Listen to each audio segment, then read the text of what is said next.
Yes Bharat, so మీరు ఒకసారి బయటకు వస్తారు, మళ్ళీ కొంచెం సైలెంట్ అయిపోతారు అన్నారు, కానీ ఆయన అస్సలు వైలెన్స్ ఏంటో చూపిస్తానంటున్నారు. మీరేం చెప్తారు? సో ఒకటి, కేసీఆర్ నిన్న ప్రెస్ మీట్ దాదాపు 2 hours ప్రెస్ మీట్ చూసిన తర్వాత అనిపించిన ఫీలింగ్ ఏంటంటే బ్యాక్ టు బేసిక్స్. ఎక్కడ కోల్పోయామో అక్కడ తిరిగి తెచ్చుకోవాలి. టీఆర్ఎస్ బీఆర్ఎస్ గా మారిన తర్వాత, భారత రాష్ట్ర సమితి అయిన తర్వాత టీఆర్ఎస్ ప్లస్ పాయింట్ ఏంటి? తెలంగాణ వాదులందరూ కూడా టీఆర్ఎస్. కానీ రాను మొన్న 2023 ఎలక్షన్ చూస్తే కోర్ తెలంగాణలో ఓటు పడలేదు. హైదరాబాద్ లో 43% ఓటు వచ్చింది. కోర్ తెలంగాణ పల్లెల్లో 30% కంటే తక్కువ ఓటింగ్ వచ్చింది. నార్త్ ఇండియన్స్ ఓటేశారు, ఆంధ్ర సెటిలర్స్ ఓటేశారు. ఎవరైతే తెలంగాణ వాదం అనుకున్న వాళ్ళు ఓటేయలేదు. అంటే నీళ్లు నిధులు నియామకాల నుంచి బీఆర్ఎస్ గా మారిన తర్వాత, లేకపోతే అంతకుముందు ఉన్న పరిణామాల్లో దూరం అయిపోయింది అన్నది ప్రధాన నెగటివ్ ఫీడ్బ్యాక్. నీళ్ల విషయంలో ఏంటి ప్రత్యేకంగా ఆంధ్ర తెలంగాణకు సంబంధించి ఇప్పుడు సెకండ్ టర్మ్ లో, ఫస్ట్ టర్మ్ లో అంటే ఓకే, చంద్రబాబు నాయుడిని బూచి చూపించారు 2018 ఎలక్షన్స్ లో, ఓకే.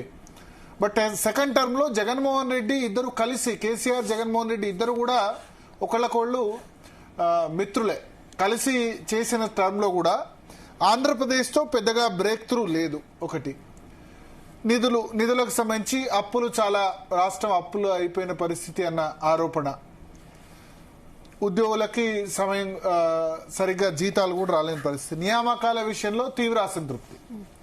సో ఇప్పుడు కేసీఆర్ మళ్ళీ ఈ 3 ఇష్యూస్ వల్లే తెలంగాణ వచ్చింది. తర్వాత ఫస్ట్ టర్మ్ లో కూడా ఆయన విజయం సాధించిన సందర్భం. ఎందుకంటే ఫస్ట్ టర్మ్ లో ఇంత ఫైనాన్షియల్ క్రంచ్ లేదు. కరోనా వల్ల ఫైనాన్షియల్ క్రంచ్ కూడా పెరిగి బిల్స్ పెండింగ్ అయ్యి ఉద్యోగులకు జీతాలు రాక ఇవన్నీ ఇష్యూస్ వచ్చాయి. ఇప్పుడు అది మరింత తీవ్రమైంది. So back to basics KCR వచ్చి, ఇప్పుడు మన జూబ్లీహిల్స్ ఎలక్షన్ అయిపోయింది, బీఆర్ఎస్ కు రిజల్ట్ బాగా రాలేదు. పార్లమెంట్ ఎలక్షన్ లో రిజల్ట్ బాగా రాలేదు. గ్రాడ్యుయేట్ ఎన్నికల్లో అసలు పోటీ చేయలేరు. రెండు బీజేపీ గెలిచింది, ఒకటేమో పీఆర్టీ గెలిచిన పరిస్థితి. సో ఎలక్షన్ రిజల్ట్ ఏది ఫేవర్ లేదు. పంచాయతీ ఎన్నికల్లో ఓకే కైండ్ ఆఫ్ రిజల్ట్. గతంలో మొన్న 18లో కాంగ్రెస్ కంటే బెటర్ రిజల్టే, బట్ బీఆర్ఎస్ ఇంకా ఎక్కువ రిజల్ట్ వస్తుందని ఎక్స్పెక్ట్ చేశారు కదా. సో దీన్ని మార్చాలి, ఈ పర్సెప్షన్ మార్చాలని కేసీఆర్ నిర్ణయం తీసుకున్నారు. అంటే బీఆర్ఎస్ నెగటివ్ పర్సెప్షన్ ఏదైతే ఉందో, ఇక్కడ కవిత కూతురు వచ్చి రోజు విమర్శలు చేస్తుంది, టెలిఫోన్ ట్యాపింగ్, ఫార్ములా ఈ రేసు, కాళేశ్వరం, ఇవన్నీ కూడా ప్రతికూల పరిణామాలే కదా. బీఆర్ఎస్కి ఒక్క పాజిటివ్ పరిణామం కూడా లేదు కదా, ఒక పాజిటివ్ రిజల్ట్ కూడా లేదు కదా. ఈ పర్సెప్షన్ ను చేంజ్ చేయాలని కేసీఆర్ అనుకున్నారు. ప్లీనరీ తర్వాత చాలా బాగా వచ్చింది, అద్భుతమైన ప్లీనరీ, గ్రాండ్ సక్సెస్. 7-8 లక్షల మంది వచ్చారు, టీవీల్లో వేలాది మంది ఆసక్తిగా ఎదురు చూశారు. కానీ ఏప్రిల్ 27 తర్వాత, ప్లీనరీ తర్వాత జరిగిన పరిణామం ఏమాత్రం బాలేదు. 3 రోజులకే కవిత సామాజిక తెలంగాణ రాలేదు. ఆ తర్వాత 10 రోజుల తర్వాత లెటర్ లీకు, ఆ తర్వాత ఆమె రోజు క్రిటిసిజం. అటు కాళేశ్వరం విషయంలో కేసీఆర్ స్వయంగా అటెండ్ కావడం, జూబ్లీహిల్స్ ఎలక్షన్ లో మంచి రిజల్ట్ వస్తుంది అనుకుంటే నెగటివ్ రిజల్ట్ రావడం, పంచాయతీ ఎలక్షన్ లో ఓకే కైండ్ ఆఫ్ రిజల్ట్. ఇవన్నిటి తర్వాత బీఆర్ఎస్ మీద ఉన్న పర్సెప్షన్ ను, ఆయన జనరల్ గా 4 సంవత్సరాలు బయటికి రారు, కానీ పర్సెప్షన్ ను మార్చాలి. అట్లానే అసెంబ్లీకి వస్తారా? రారు. అసెంబ్లీకి రాకుండా ఏం చేయాలి? పర్సెప్షన్ ను మార్చాలి, గేమ్ ను చేంజ్ చేయాలి, గేమ్ చేంజర్ గా ఉండాలి. సో ఈ నేపథ్యంలో ఇప్పుడు ఆయన నిన్న ప్రెస్ మీట్ పెట్టారు. త్వరలో బహిరంగ సభ అన్నారు. నాకు తెలిసి త్వరలో అంటే మళ్ళీ 1-2 నెలలు పడుతుంది, రోజు ఏం ఉండరు.